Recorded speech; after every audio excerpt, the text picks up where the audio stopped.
Good morning, everybody. My name's Ross Wyatt. I'll be your MC for today. And the first thing I would like to do is to acknowledge the traditional owners of this land, the Gadigal people, and pay our respects to their elders past and present. And it's important we do that because a lot of today is about managing land, managing the resources that we have and how that's been done over many years, not just in the current years. Today's an important part of a larger conversation, and it's called FACETS 2012. We have a small but salubrious gathering here, and we also have gatherings in 4 other locations across Australia, in Toowoomba, in Bathurst, and in the Barossa Valley. There will be 3 other locations and this one, so 4 locations. A little bit of context about what this event's all about. FACETS, what does it mean? FACETS is about food, it's about agriculture, it's about climate, it's about energy, topsoil and sustainability. Those themes have been chosen as kind of critical for regional Australia, and the conversations that happen around them are also quite critical. This conversation is actually part of a much longer conversation as well. Last year, a similar event was held just in Dubbo, in New South Wales.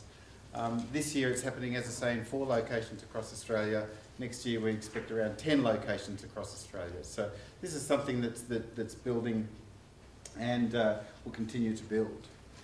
The day's being filmed, as you notice. The speakers will all be filmed. The reason for that, of course, is that the conversation is so important that it can't just happen here in this room. It's got to also be shared. So the material and the presentations you see today will be shared. We're also crossing several times live to Bathurst. So if I look a little bit harried and frantic at various times because I've got to hit a 10-second transfer moment as I'm hurrying up a speaker and finishing up what I'm trying to say, concentrating on how long I've got to fill out. All of those things will be happening, so forgive me if I do get a little bit harried during the day. And we have a great team helping us here today.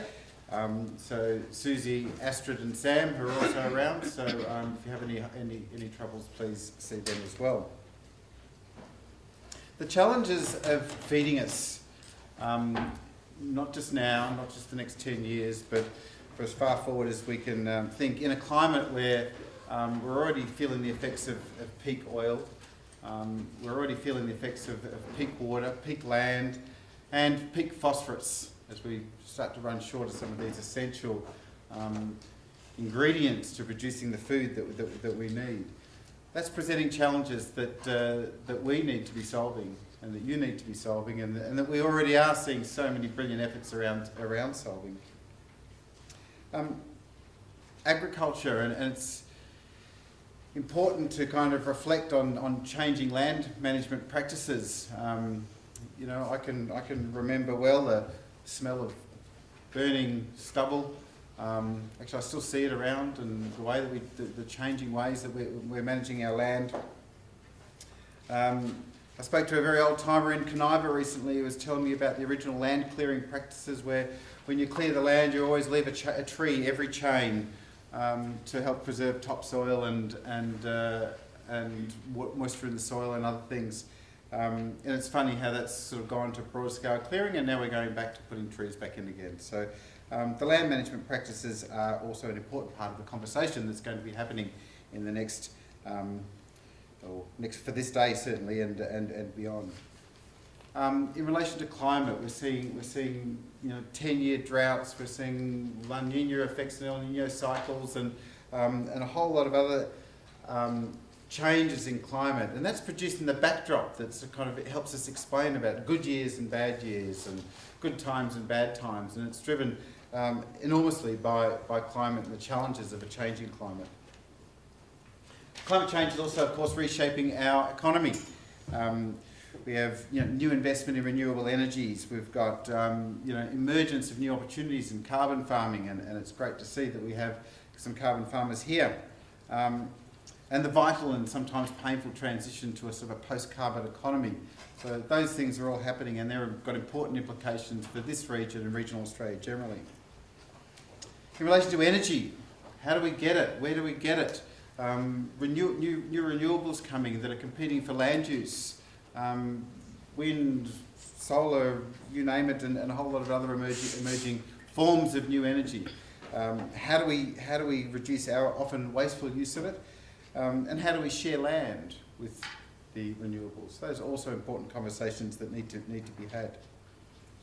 And topsoil, I can certainly remember early in the year the smell of freshly tilled soil, and as all the crops were getting ready to go in. And more recently, as I come here, and I don't see that anymore, and I don't smell that smell anymore, as people have come to understand that vital and valuable top wafer thin layer of soil that's so valuable, and so much of a previously undervalued resource now being valued more than ever. And finally, of course, sustainability. The S of sustainability. This is more than just environmental conservation. Sustainability encompasses community. It encompasses cultures, both old and new. And it encompasses the economic sustainability of the systems that we have. These are also important topics for today. So, where it all began in Dubbo, now 4 locations, 10 locations next year, and we look forward to having this as a connected conversation. I think that's one of the important things about it. There are so many important innovations that are going on, and you're going to hear about many of them today, but connecting up those conversations so that we can learn from each other, from coordinating the efforts, these are going to be important things.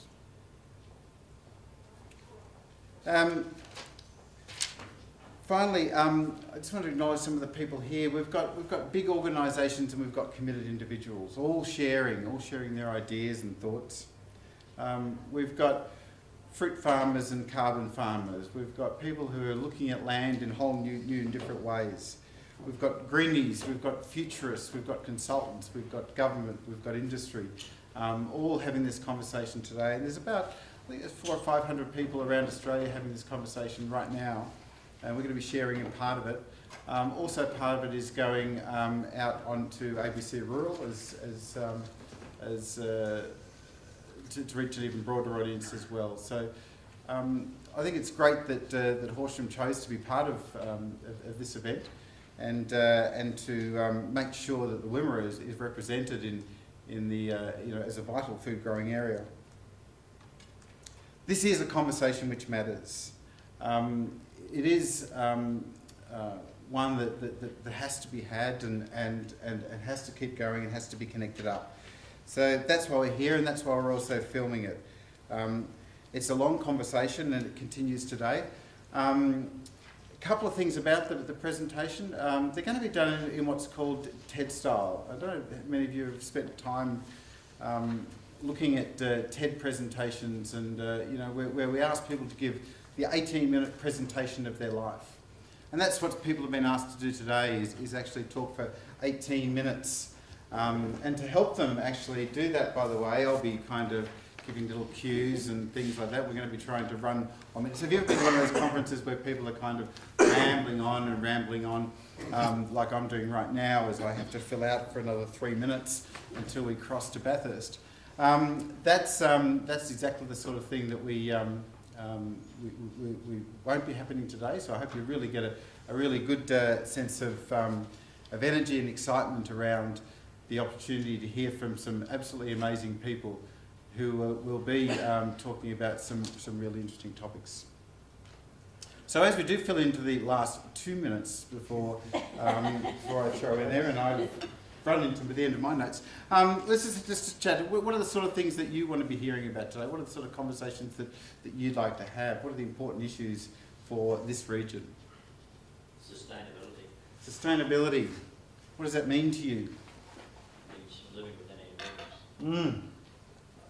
Living within our means, without compromising the means of the next generation? We need to have a population base that's enough to manage the land properly. the great question of the right level of population and population density. It's something that we've been looking at in this region for quite a while as the small towns have got smaller and the bigger towns have got bigger, and what that means for the way that we manage land and access food. Any other thoughts and questions? It's all right. We're getting ready. We actually believe we're going to. This is I think we're hearing from Telstra at the moment, and we're going to be going to an introduction to Ian Kiernan, who will be the first presenter. Well, we've got some exciting people to hear today. Of course, we've got Kate Orty, we'd like to mention, the Commissioner for Sustainability, who will be talking to us with the first live presentation here, and we'll also be hearing from the Climate Commissioner Tim Flannery from Bathurst as well.